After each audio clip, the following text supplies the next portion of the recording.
Bản đồ, đội ngũ lõi AMA từ Pi. Xin chào mọi người, có rất nhiều câu hỏi và một ít thời gian. Vì vậy, tôi sẽ bắt đầu bằng cách đi xuống danh sách và hy vọng chúng ta có thể vượt qua nhiều trong số họ nếu không phải tất cả chúng. Sẽ có một vị trí trong ứng dụng để xem tổng nguồn cung vẫn còn để khai thác bao nhiêu. Có, vâng, tất nhiên, sẽ có trên Pi-block Explorer ban đầu và có thể trong ứng dụng sau này. Trên thực tế, đã có một vị trí trong kinh thánh của Explorer được gọi là nguồn cung lưu thông và từ đó, bạn có thể khấu trừ mọi thứ khác dựa trên giấy trắng được cập nhật. Pi bị khóa sẽ được bao gồm trong nguồn cung lưu thông hay không? Xin chào tất cả mọi người. Ban đầu sẽ có trên Pi-block Explorer và có thể sau. Trên phiên tế, đang có người kinh trọng thánh từ gút là nguồn cung lưu. Và từ từ, nguồn cung lưu hay có, dựa trên nghiên cứu của chúng tôi, cho đến nay, có vẻ như tất cả các loại khác trong các khối khác mà bất kỳ sự cân bằng bị khóa nào được bao gồm trong nguồn cung cấp lưu thông. Việc tra cứu sẽ có bộ đếm thời gian đếm ngược mà các tiên phong có thể tham khảo để xem việc tìm kiếm bao nhiêu thời gian để có hiệu lực. Có, vì vậy câu trả lời là có, sẽ có một danh sách tất cả các tra cứu trước, và khi chúng hết hạn, và trong danh sách đó, bạn sẽ có thể xem cách tính toán, cách chúng ảnh hưởng đến việc tính toán tổng số cục bộ trên mỗi bộ tăng cường. Giả sử tôi là KIC và tạo ra một ví ngày trở lại. Nhưng tôi đã quên khóa riêng và không thể tạo một ví mới do giới hạn một tuần. Điều gì xảy ra nếu số dư pi của tôi được chuyển sang ví được tạo gần đây, nơi tôi không nhớ khóa riêng? Tôi đoán câu trả lời cho câu hỏi này là bởi vì chúng tôi sẽ có xác nhận này. Vì vậy, người đó sẽ chỉ đơn giản là chờ đợi, thay vì nếu họ thực sự bị mất chìa khóa. Họ phải đợi một tuần trước khi họ nhấn nút để nói rằng tôi muốn chuyển sang net ngay bây giờ. Tôi đang đặt câu trả lời cho câu hỏi này. Tôi muốn bắt đầu chuyển tên miền vào bây giờ. Nếu họ mất chìa khóa vào ví của họ sau khi họ nhấn nút, đó là điều tương tự như mất nó bất cứ lúc nào trong net. Vâng, sẽ có một quá trình thay đổi ví của bạn trong tương lai, để chuyển giao trong tương lai. Vâng, sẽ có một món ăn. Thay vào đó, ý tôi là, đó là bản chất của blockchain. Mọi điều tốt đẹp đều có những tiêu cực của chính nó. Việc bạn có toàn quyền kiểm soát hoàn toàn không thương nhất là không có cách nào khác, bạn biết, giống như trong trường hợp mất chìa khóa. Và những gì chúng ta có thể làm, tất nhiên là cố gắng thiết kế các hệ thống cố gắng ngăn chặn điều đó, bởi thực tế là đó là một blockchain, nó chỉ đi kèm với những lợi ích của nó và nhược điểm của nó. Và rất nhiều người bị mất Bitcoin vì họ đã mất chìa khóa riêng tư. Họ có thể làm gì? Họ không thể làm gì? Đo lường. Không xác định 3 giờ 16 phút thật không may, sẽ có một thông báo, sẽ cho chúng tôi biết trước về việc chuyển số dư sắp tới để người tiên phong có thể thay đổi cài đặt trước khi chuyển giao và hoàn tất trong ví mạng chính. Vâng, vì vậy, chúng tôi đã nghĩ rằng sẽ có một nút để bắt đầu di chuyển như tôi đã đề cập trước đó. Vì vậy, sau khi nhấn nút này, sau đó sẽ có các chuyển liên tục sẽ xảy ra tự động dựa trên cài đặt cục bộ hiện tại. Vì vậy, cài đặt cục bộ có thể được thay đổi bao nhiêu lần bạn muốn trước khi bạn nhấn nút, và một khi bạn nhấn nút đó, chuyển khoản đầu tiên sẽ có chuyển tiếp sẽ xảy ra bất cứ khi nào họ đang xảy ra. Nhưng và sau đó, nếu bạn đang thay đổi ứng dụng khóa, các chuyển đổi mới sẽ được lấy bất cứ cài đặt cục bộ hiện tại nào. Vì vậy, sẽ không có bất ngờ và sự tôn trọng đó. Hiện tại có thông báo cho mọi người trên trình duyệt Pi khi bạn nhận được bảng điểm. Khi bạn nhận được Pi, vì vậy, giống như cách bạn sẽ nhận được và bạn sẽ nhận được thông báo cho biết x số lượng Pi đã đến trong ví của bạn sẽ kiểm tra nó. Và vâng, sẽ có một thông báo sau thời điểm chuyển nhượng, đủ cho biết thông thái. Khi, đây có thể có, hội viên Pi là hệ thống hướng lên để chỉ có một ví hoặc người tiên phong, hoặc chúng ta sẽ có thể xác định và sử dụng tiền nhiều ví bên trong ứng dụng. Vì vậy, ưu tiên ban đầu mà chúng ta có là chỉ có một đơn giản. Nhưng trong tương lai, chúng ta có thể có nhiều nếu chúng ta muốn. Trên thực tế, thiết kế, tôi không biết nếu bạn nhớ, trong lịch sử, chúng tôi ngay lập tức có một bố cục khác nhau cho các cụm mật khẩu và chìa khóa. Lý do mà một trong những lý do chúng ta thay đổi cho hệ thống mới này sử dụng các cụm mật khẩu là do cùng một cụm mật khẩu, bạn có thể có nhiều ví và bạn không cần phải có nhiều khóa riêng. Thậm chí bạn có thể có ví Bitcoin nếu bạn muốn. Vì vậy, về cơ bản, bạn có thể có bất kỳ địa chỉ nào bạn muốn với cùng một cụm mật khẩu. Và đó là lý do tại sao chúng ta tìm thấy hệ thống mới này mà chúng ta đã tạo ra mạnh mẽ hơn rất nhiều. Về mặt kỹ thuật, có thể, sản phẩm khôn ngoan, hãy giúp mọi người hiểu được hệ thống chỉ với một ví.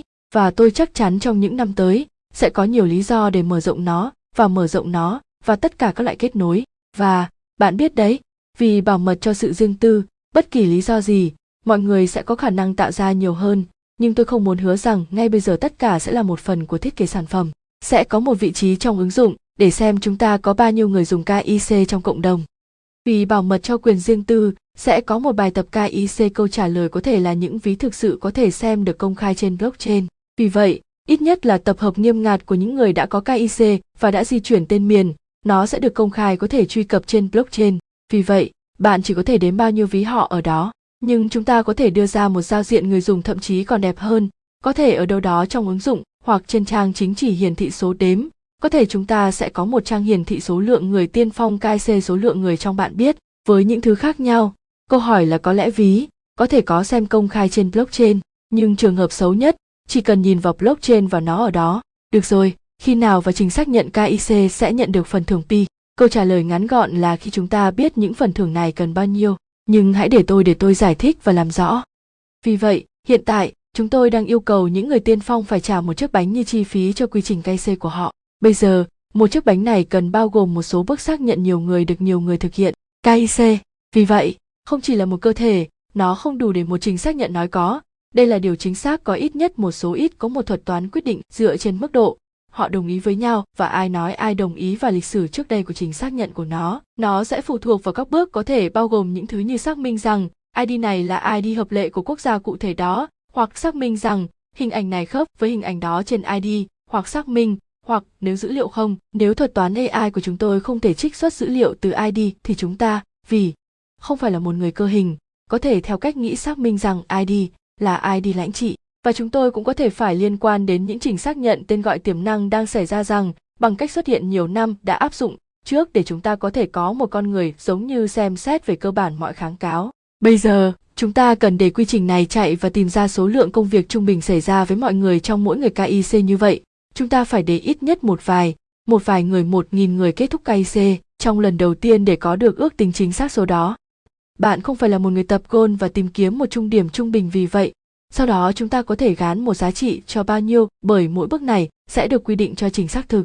Vì vậy, trong thời gian đó là tất cả những chiếc bánh được tích lũy đi vào một hồ bơi, và một khi chúng ta có ước tính chính xác về lượng bánh cần đi vào từng tác phẩm, chúng ta sẽ bắt đầu phân phối nó ra cho nó. Sau đó, và định dạng của ý tôi là lần đầu tiên phân chia các phần xác nhận, là thiết kế tôi nghĩ, có lẽ, đã được truyền đạt trước đây là để thiết kế này bảo vệ sự riêng tư của người dân. Bởi vì nó đang chia tách công việc, không chỉ một trình xác nhận xác thực toàn bộ dữ liệu của một người, bạn biết đấy, KIC một pioneer muốn đến là KIC, việc chia thành từng mảnh bị giới hạn với một trình xác nhận cụ thể, tập hợp ứng dụng của một thông tin tiên phong. Nhưng đối với những người đang xem tài liệu, chúng tôi đang cố gắng bao gồm tất cả các thông tin cá nhân và cũng là hình ảnh để các trình xác nhận khác nhau được tiếp xúc với các tập hợp con của một thông tin tiên phong đến một mức độ nào đó, được bảo vệ quyền riêng tư của người tiên phong. Ngoài ra, tại sao chúng ta có một hồ bơi và sau đó phân phối? Tại sao chúng ta có thể thiết kế như thế nào? Tôi chỉ đến với những người xác nhận của tôi. Lý do là bởi vì tất cả những người tiên phong của tất cả những người tiên phong đi qua KIC. Đòi hỏi phải làm việc từ các nhà xác thực không nhất thiết phải vượt qua thành công KIC. Có nghĩa là, nếu họ không vượt qua KIC, họ sẽ không bao giờ có chiếc bánh ở nơi đầu tiên để thanh toán cho công việc xác nhận được thực hiện. Công việc được thực hiện bởi các trình xác nhận sẽ thực sự ngay cả đối với những người thất bại KIC, điều đó vẫn hoạt động và vẫn có giá trị. Bạn biết đấy, bồi thường. Vì vậy, trong trường hợp đó, đó là lý do tại sao hồ bơi sẽ được đóng góp bởi bất kỳ ai đã vượt qua thành công KIC có thể có chiếc bánh, họ thực sự có, và sau đó có thể trả tiền cho dịch vụ. Và sau đó, hồ bơi này được phân phối vào công việc bởi tất cả các trình xác nhận về việc liệu KIC có bị hỏng hay không. Bởi vì các công việc này là như nhau, kết quả là kết quả của những người tiên phong cụ thể KIC, không ảnh hưởng đến việc liệu các trình xác nhận có nên được bù hay không. Vì vậy, đó là lý do tại sao đây là thiết kế của hồ bơi. Lý do cơ bản không xác định, có một số người nói rằng có một số khó khăn kỹ thuật, một số quốc gia hoặc người tiên phong đang gặp phải, và vì vậy tôi chỉ gửi một thông điệp nhanh để yêu cầu họ tổ chức nó, cùng với phần còn lại của nhóm cốt lõi, đã tổ chức nó một cách tốt nhất. Các trình xác nhận KIC có được chọn không? Có một ngày khi điều này sẽ bắt đầu. Những yêu cầu cho trình xác nhận là gì? Đào tạo sẽ kéo dài bao lâu? Ai sẽ chịu trách nhiệm về điều này? KIC được xây dựng trong hệ thống đánh giá và đào tạo tự động cho công nhân hoặc trình xác nhận của đám đông. Đây là một đám đông thông thường ứng dụng và thiết kế và khoa học máy tính đông đúc. Trước tiên, nó sẽ có một hướng dẫn đơn giản ở đầu và các giai đoạn thử nghiệm sau này để kiểm tra xác thực, hoặc xác thực kiểm tra được thực hiện bởi không vô hiệu hóa loại xác nhận, không được xác minh sẽ không được tính vào KIC. Kết quả xác nhận của họ sẽ được xác nhận chéo bởi tất cả các trình xác nhận khác đã kiếm được các mốc trạng thái đáng tin cậy sẽ được mời để trở thành trình xác nhận trước tiên, để xem độ tin cậy của các mốc meta xác nhận sẽ được chỉ định trước tiên. Vì vậy, nhưng chúng tôi không tính bất kỳ kết quả công việc nào của thời kỳ đào tạo của các nhà xác thực ở khu vực cột kết quả tinh xác. Vì vậy, Tôi thậm chí không biết những gì các thử nghiệm phi công có nghĩa là gì người tiên phong trên mỗi quốc gia, mà đôi khi chúng ta nghĩ rằng họ dễ dàng tham khảo KIC. Vâng, đó là danh mục KIC ở đây, vì vậy đó có lẽ là một câu hỏi tiếp theo của một ai đó. Không rõ, tôi là một người sử dụng một bài tập. Vâng, tất nhiên, thử nghiệm hoặc nút thậm chí còn nhanh hơn, hoặc thường xuyên hơn và thậm chí lớn hơn, khi chúng ta hơn khi lặp lại nhiều hơn. Vâng, không xác định tiếp theo. Nó đã được công bố với những người tiên phong cho dù người xác nhận của người KIC sẽ được thưởng cho công việc của họ. Nói cách khác, chúng ta có thể nói về nó trong nhà thờ không? Có được biết điều này sẽ được thực hiện như thế nào? Vâng, bạn có thể có trong nhà thờ.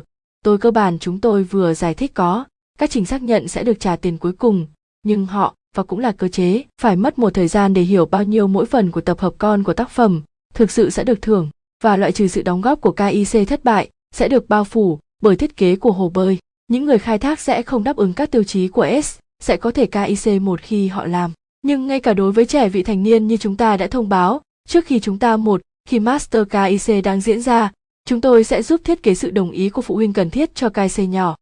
Vì vậy, theo cách này, họ có thể cùng với cha mẹ của họ có thể đồng ý cho đứa trẻ KIC khi tính toán tiền thưởng nút có thể dành cho người điều hành, để xem chiếc máy tính vật liệu thưởng nút để có thể là loại A. Nhưng như bạn đã biết, trọng tâm chính của chúng tôi bây giờ là bắt đầu di chuyển mọi người đến mạng chính, để chúng tôi sẽ không như vậy nếu điều này chưa ra, nhưng sau đó chúng tôi sẽ không giữ mọi người, có nghĩa là nó chỉ vì khía cạnh này của phương trình không có ở đó, bên cạnh đó không phải ở đó, nhưng nó sẽ ảnh hưởng đến tất cả mọi người như nhau tại thời điểm này, và để chúng ta có thể bắt đầu chuyển người. Được rồi, vì bạn có thể bắt được, và sau đó, khi điều này được thực hiện, sau đó nó sẽ đến trong tất cả các loại. Chúng tôi đang làm việc trên tất cả những điều này. Được rồi, cảm ơn. Vẫn là kế hoạch cho năm nay anh ấy. Thứ Sáu đầu tiên, tháng 2, ngày đánh giá cao người điều hành. Cảm ơn. Nó cũng giống như tiếng nói chuyện xảy ra trong khi điều này chúng ta chỉ còn vài phút nữa. Vì vậy, hãy tăng tốc độ trả lời của một vài câu hỏi cuối cùng. Ok, khi nào chúng ta có thể mong đợi một vài công việc sử dụng xà phòng hàng đầu tiên sẽ được sống trên mạng Pi trong thời gian kèm theo? Chúng tôi muốn bắt đầu di chuyển cả ứng dụng người và Pi để bảo trì.